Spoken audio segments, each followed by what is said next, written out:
Hey everyone, welcome to the Wrestling Experience.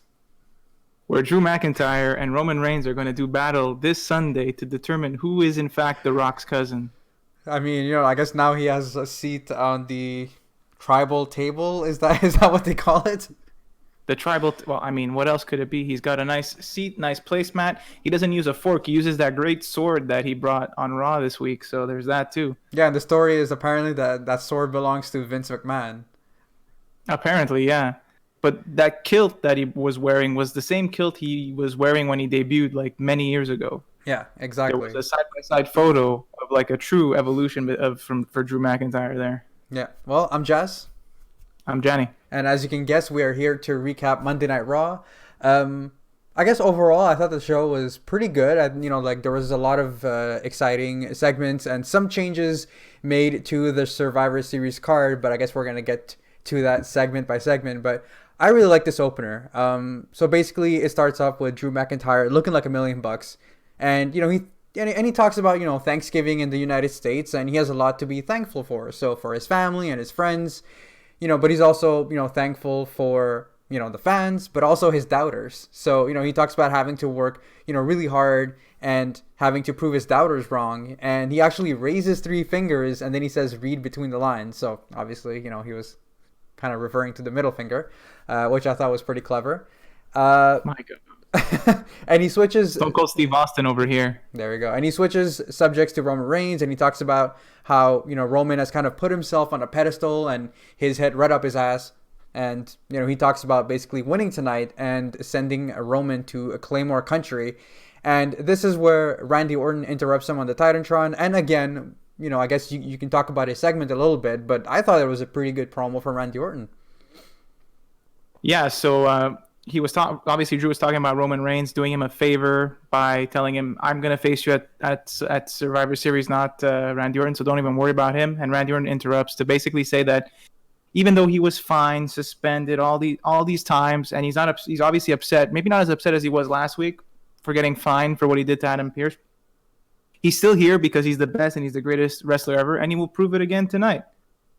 Drew has a quick statement where he says, "Your reign's gonna end tonight," Mm-hmm. and Miz and Morrison actually interrupt, and then they do their shtick Yeah, where it's the same Morrison shtick. will, yeah, he will say something, and Miz will yell "correct," and apparently, like, it's great because there's an episode of Miz and Mrs. tonight. They have Money in the Bank. The change is coming. Yeah. Drew basically says if they get involved, he will just destroy them. So that kind of doesn't work out for them. They kind of get scared. They also mentioned Bray Wyatt briefly, saying Bray is afraid of them as well.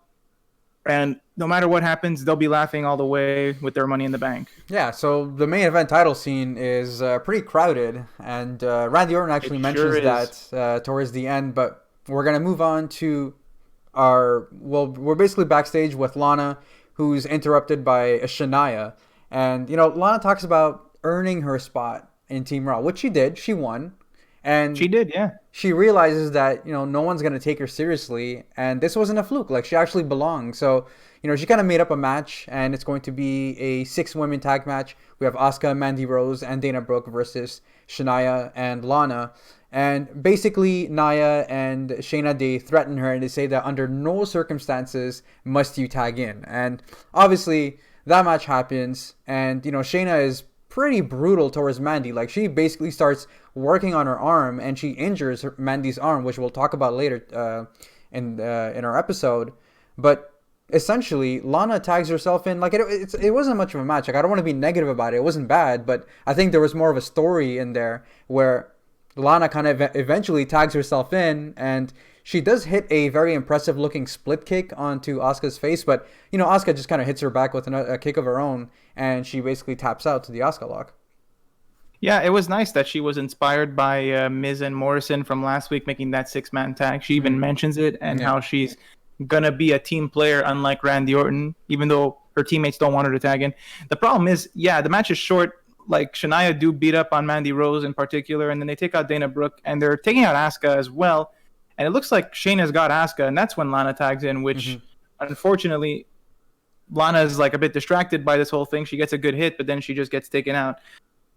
Post match, what do you think happens? I mean, she's obviously Surprise, disappointed. surprise. Nia really showed some character growth here because she was proud of her and welcomes her to Team Raw, and they're about to leave, but psych, she puts her through a table Yeah, she even again. says it. Yeah, she even says Yeah, psych. she says psych. Yeah. So essentially, Lana gets put through a table. It's all fun and games, I guess, until Aleister Black gets put through a table as well soon. Eventually, It's happening soon, right? Yeah. It's gotta. So now we kind of have a little shouting match going on between all Team Raw members. AJ Styles is kind of trying to keep everyone in check, and he's like, on paper we have a giant advantage over SmackDown, but it doesn't mean anything because our ego is kind of getting in the way, and like there's no one humbler than me, your captain, and obviously there's I guess there's like some retort from. I believe it was Sheamus who was like, "You're not my captain," and same thing with Braun Strowman, and they're all bickering and whatever. And AJ Styles like, what we need is a match to get in line. So we have a match against Retribution, and everyone leaves, but Riddle kind of stays back, and he has a nickname for the big guy, and we actually doesn't want him to feel left out, right? Yeah, and we find out that he understands and he speaks English to AJ's surprise. But you see, if I'm not mistaken, okay, because what happens is AJ's like, he don't even speak English, and he's like, yeah, I do. He's like, what do you mean? I have so many questions. How come you never told me? You never asked, was what he said. But I feel like they did speak, like the first week that they were there, he spoke to him. I could be remembering incorrectly here. This is the WWE thinking that you forgot short-term booking. Continuity error. It's fine. I'll take it. I mean, it's cool. He even has a nice nickname for it, but AJ just tells him, get out. No time for this. Don't even look at him. Before we go to another segment, we have another segment. We have 3 segments in a row here. We have a quick one with Dana Brooke being interviewed about Mandy's condition, and she gets attacked by Reckoning. So it looks like Retribution has got beef with both sides of the Team Raw Survivor Series teams. I mean, they just got one. Yeah. They're supposed to have 2 women members, but I think the second one just has disappeared, and they only have Reckoning now, from what I remember. Yeah, exactly. So basically, she ambushes Dana Brooke, and she hits her basically besides the crates, and we'll find out more about that later. But we do have an episode of Firefly Funhouse, and it's essentially catered to The Miz. He basically, Bray Wyatt just talks about The Miz being pompous and downright rude. But, Bray's a sweet guy. He basically wants to help him, and fix his manners. And basically, we kind of see like a sequence of like different things. Like, for example, agility, spelling, where Bray Wyatt is told to spell jackass, and he spells, M-I-Z for, The Miz. Or, sorry, Z if you're American. Sorry, if you're Canadian. And again, I think there was also like which is it? Which is it? Sorry, Z is Canadian. And there was like agility where he purposely throws the dart on Rambling Rabbit. But yeah, like, I mean, again, it was just like a segment where he's kind of preparing himself for The Miz, and he tells The Miz that he's going to see him soon. That poor rabbit, they said bullseye, but more like heart's eye, which was kind of okay. But yeah, Miz and Wyatt looks like a thing that's going to happen.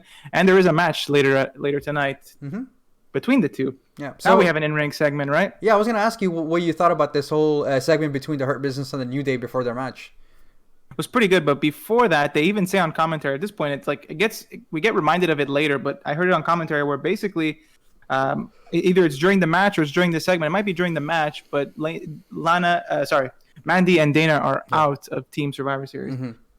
But this promo is pretty good. So Lashley basically says he's going to prove he's the best and beat Sammy, which is quick. And Shelton says they'll beat the New Day and those clowns, the Street Profits, on Sunday. It was Shelton stumbled a bit, but then the New Day interrupt.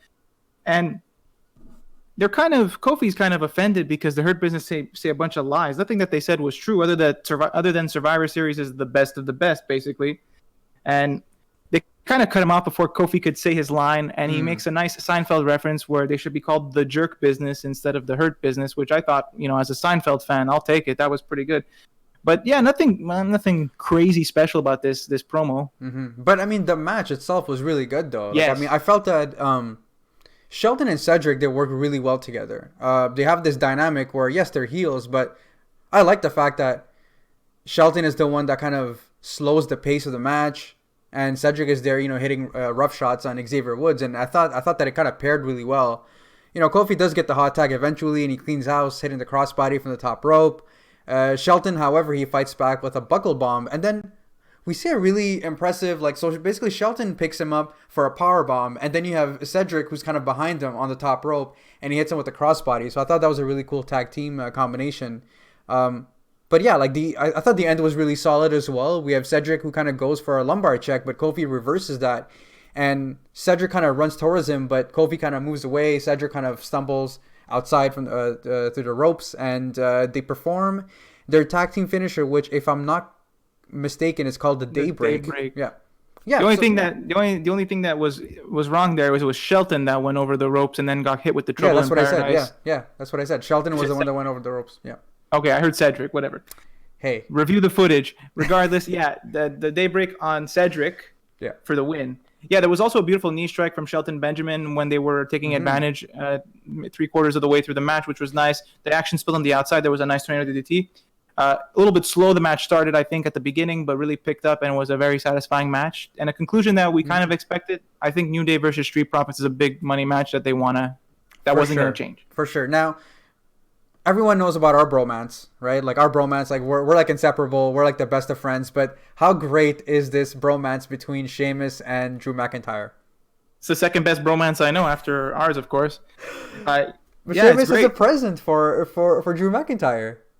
Yeah, it's amazing. He basically, it's like a big chest, and like Sheamus looks like he walks away, and then Drew opens the chest and he finds like the kilt and all that stuff, and then he turns around and Sheamus hands him like this sword that's actually a massive claymore, but it just looks tiny in Drew's hands because Drew's like massive, and Drew is super happy about it. And now he actually has an actual claymore. Like the best thing he can do tonight is like stab Randy Orton with it, but that's probably not going to happen. I was gonna say that like Drew was about to commit murder tonight or something like that.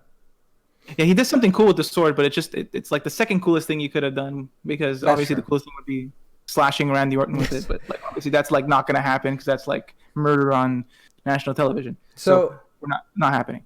Before the 8-man tag match, we do have Retribution backstage. It's a very quick promo, but essentially Ali talks about how Retribution is one step ahead because they're facing Team Raw, which every single member in that team is selfish and they only think for themselves, and all they have to do is really stand back and watch them implode. And he's they don't asking have to do anything. Exactly, and he's asking, is the captain ready to go down with his own ship? So I guess we'll find out. I thought the match was pretty decent. I think that with the story that they were telling, it was not a surprise to me that Retribution ended up winning. Because again, like there's something wrong between Braun Strowman and Sheamus. Like they are just not able to coexist at all. First of all, there's like a shove match between them outside, and AJ Styles is there to kind of keep the peace in between them, and AJ Styles gets kind of shoved back, and the ones that are actually wrestling were Matt Riddle and Keith Lee. It's just Riddle, by the way. Yeah, exactly. So had to do it, but yeah, it's like sorry, I mean, Riddle. Yeah, exactly. But I mean, my favorite moment, and then I guess you can talk about, I guess maybe your favorite part of the match, but was basically when Keith Lee picks up Slapjack, about to hit him with a powerbomb, but he actually uses Slapjack's body as a ragdoll, and he just basically takes out Mace and T-Bar with Slapjack's body. I thought that was a pretty funny sequence. And I guess while this is happening, Braun Strowman hits a running clothesline. He's basically like a freight train, and then on the other side we see Sheamus hitting a bro kick. So basically both of them trying to one up each other. Yeah, that was probably the coolest sequence. That happened like after they took out Lee. Retribution had a nice double team on Lee where Ali launched himself into Lee while they were holding him ringside by the table, which was pretty nice. Mm-hmm.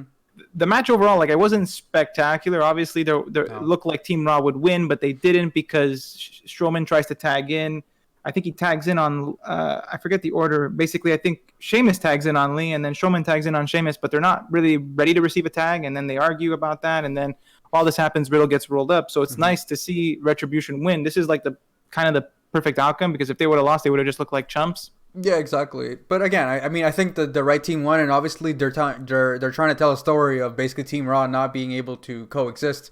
At least Team Raw has all 5 members. Team SmackDown, they're still missing a couple of members. So I guess we'll find out on SmackDown. Better late than never for SmackDown, yeah. Exactly. We're missing 2 members of the women's team and 1 member of the men's team. Yeah, pretty much. So we do have Nikki Cross backstage, and she's looking for Alexa Bliss. Nikki doesn't want to give up on her friend, right? So, like, no matter what, she has to get Alexa away from The Fiend. And as Nikki Cross walks away, we see Jeff, who's also backstage, and he's removing some wanted posters. And basically, Elias is toying with him. And once we're back from the break, Jeff actually comes face-to-face with Elias in the locker room. And he basically shoves him to the wall, and he tells him that he didn't hit him with that car. Like, he was proven innocent. And if he doesn't believe him, he's gonna hit him with something worse than a car. So what could be worse than a car? A truck. Okay, there you go. So I was just about to say that was like my joke, but you see, this is us being best friends. Like you know exactly what I was going to say. We finish each other's sandwiches. Now, the one thing I did like about the Nikki Cross promo was that it was Sarah that was like, well, clearly you gave her an ultimatum and she picked the Fiend. Why are you still looking for her at this point? And she's like, well, I can't give up on my friend, and this is nice. And the Jeff Hardy Elias thing is taking an interesting turn, I guess. It wasn't like the best part, but it was totally fine. Moving on, we have the Miz Bray Wyatt segment, and Miz mentions their past feud, which I thought was great. He says something like you put a doll in my daughter's room or something, some creepy doll. I forget exactly what happened, which was nice, but he wants to bury the hatchet. He doesn't want to have a match. He wants a peaceful solution where basically he can give the Fiend Randy Orton and he can cash in and everybody wins, But Alexa comes out and she basically says he said no. So that didn't work out. Nikki's there. She's trying to get Alexa to her senses. Alexa seems to be coming to her senses, but psych, she slaps her out and takes her out completely, which is pretty brutal. Bray comes out and everyone's happy. She's happy. They're skipping, smiling all the way down to the ring.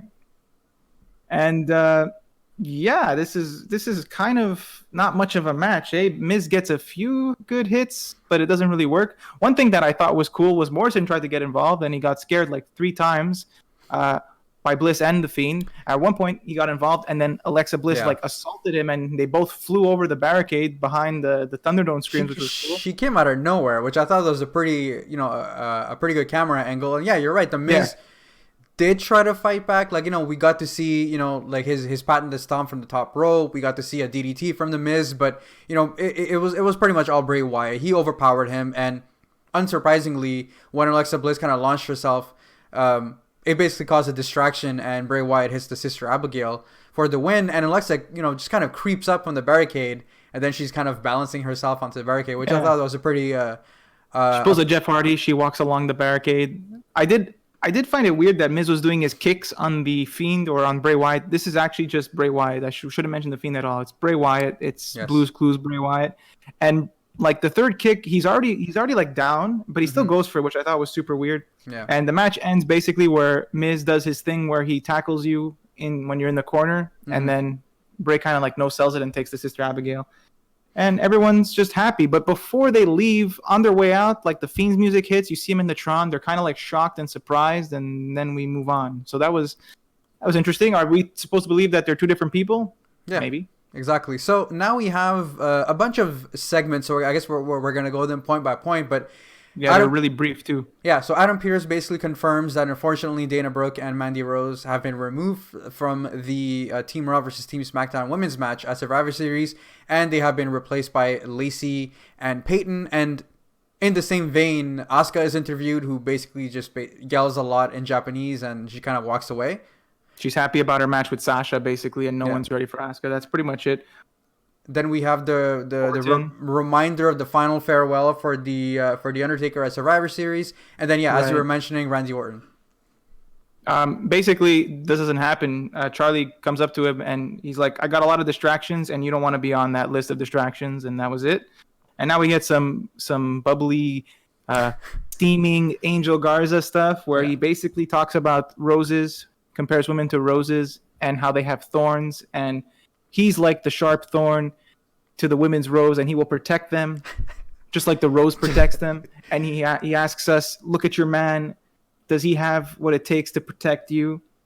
Are they willing to? Because he is. And I mean, how could you not agree with that? Mm-hmm. And then the final backstage segment we have is Shania's back. And they're arguing because... More bickering, right? Yeah. Nia's mad because Shayna hit Mandy too hard and now they're out of the team because they could have been a good asset to the team. And Shayna's like, but you put Lana through a table for the past 2 months every week for the past 2 months. What's up with that? Lacey shows up and says they bet Lacey and Peyton, who are not a tag team, but they're walking together.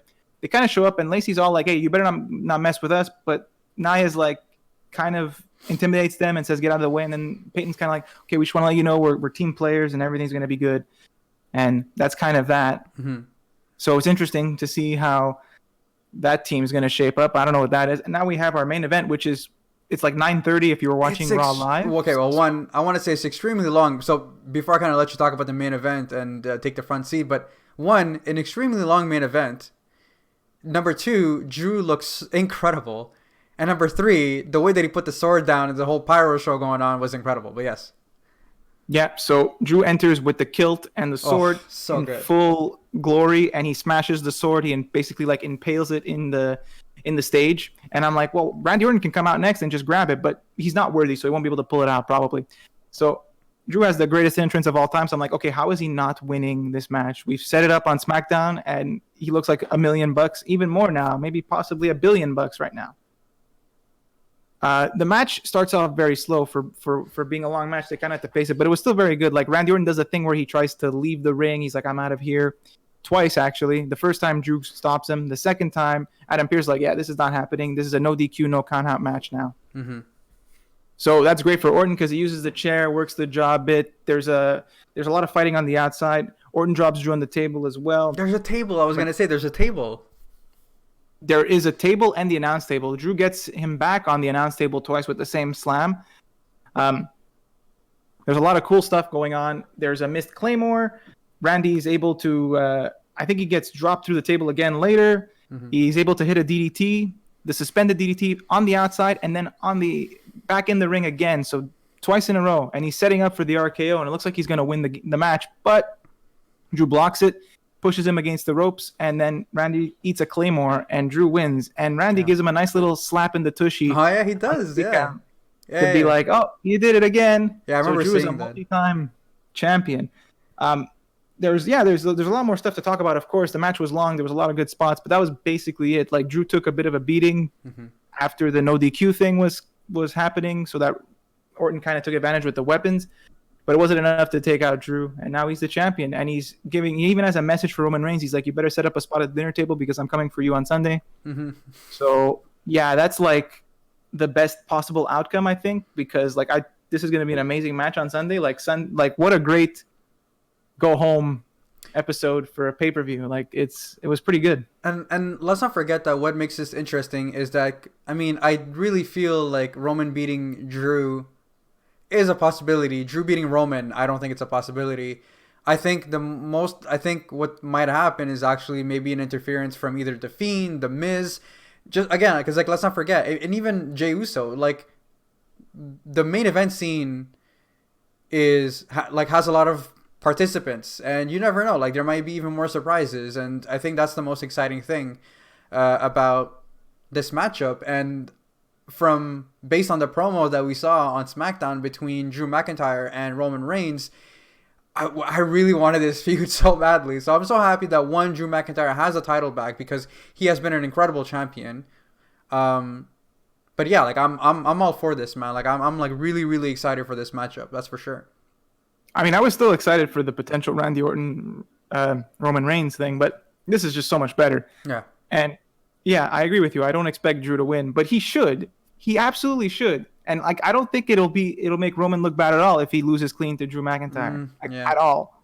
But it's not gonna happen. I don't expect it to happen. I think I'm just fanboying. I think it might be more of a WrestleMania thing. Like I wouldn't be surprised if, like we see maybe Drew McIntyre versus Roman based on, I guess, like fan input and like how they've reacted to this. Even like the critics have reacted to this positively. So yeah, but I mean, that was basically Raw in a nutshell. I thought it was a pretty good episode. The way that it kind of set up Survivor Series, I thought it was a decent go home episode. Now the whole Mandy and Dana Brooke thing, are one of them legit injured and that's why they got taken out of the match? You know what I mean? It doesn't seem like it though, but why would they be taken out? Like they had a whole story going on, which I think was pretty weird. But it could be that maybe either Mandy or or Dana are injured. Does that mean that Reckoning is kind of going to show up at Survivor Series and maybe interfere in that match? Who knows? Even Retribution can come and interfere during the men's match. We don't know. There's a lot of uncertainties, which is a good thing. Like you don't want to you don't want to go into a pay-per-view like thinking that you already know what's gonna happen. But yeah, like I mean, I thought that the Bray Wyatt and the Alexa Bliss thing was really solid. The whole storyline with Nikki Cross. Clearly, Alexa is going to be feuding with Nikki Cross. I think that's going to be solid. And I'm definitely looking forward to the Street Profits versus the New Day at Survivor Series. What about you? yeah, the whole Survivor Series card is shaping up well, and this was a very fine go home episode for the show. Obviously, I want to see Drew beat Roman, but I mean, it's gonna be a good pay-per-view overall. Yeah, for very, sure. very hyped for it. Yeah. So for me, at the end, I would definitely give it like a 8. Yeah, I would too. The curse of the 7 is it's over. Exactly. I think maybe Who knows? maybe Who knows? SmackDown will let us down. I don't know. Let's hope not. Let's hope not. And Maybe it will. again, Hope I guess one final thing before we kind of, say our farewells, is The Undertaker. Like, do you think this final farewell is actually going to be a final farewell, or do you think that there might be like a segment and something? I had a horrible thought about that, actually. I had a horrible thought that, like, he would be out doing his thing, whatever, and Lars Sullivan would come out and, like, destroy him, and I'd be like, oh my God, please no. Please no. Why did I think that would happen? I don't know. There's no way, right? There's no way. Like, maybe Undertaker wants to put someone over on his last appearance, but there's no way it would be Lars Sullivan, right? Impossible, right? You have given us a lot to think about and a lot to digest, and I think this is a perfect moment to end the episode. So, so that we can kind of digest what you just told us. I'm at a loss of words, man. I didn't think about it, but this could be a possibility. So thank you very much. I'm sorry. What have I done? All right, guys. We'll see you guys in the next one for our SmackDown recap and for our Survivor Series prediction video. Okay, here's a better scenario. Undertaker is one of the members of Team SmackDown, and he just like eliminates all of Team Raw, and that's it. We're all happy. He comes face to face with AJ, and that's how they get their final match. Pretty much. That's actually pretty solid. Like, if he do it, and so that's actually much better. I didn't even realize that was a connection there. That's pretty good. Yeah. Okay. Perfect. There you go. We fixed it. Okay. We fixed it. It's all good.